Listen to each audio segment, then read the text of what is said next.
आगामी 25 रु आरंभ राज्यस्तरीय मधुबाबू जयंती।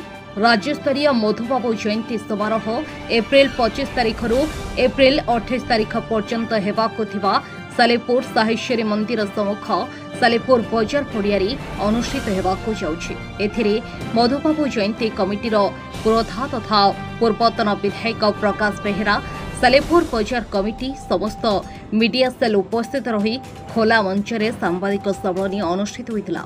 अभिभाषण में मुख्य पुरोधा श्रीजुक्त बेहेरा कहिथिले जे मधु जयंती को जेपरी गणपर्व करबा सेथिपई समस्ते चेष्टा करबा आवश्यक। ए पवित्र दिवस रे अनेक सांस्कृतिक कार्यक्रम सहित अनेक रंगारंग कार्यक्रम हेबो एवं भल भाव रे हेबो बोली कहिसंती श्रीजुक्त बेहेरा।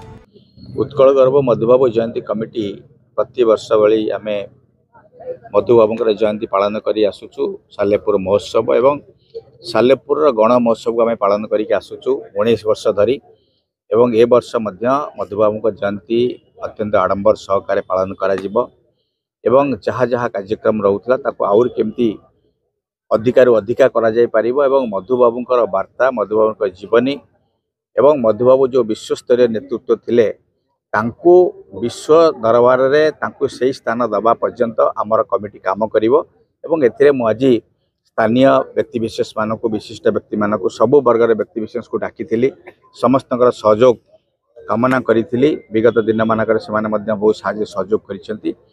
कटकरू जयदेव पाणी का रिपोर्ट हर्षिका मीडिया।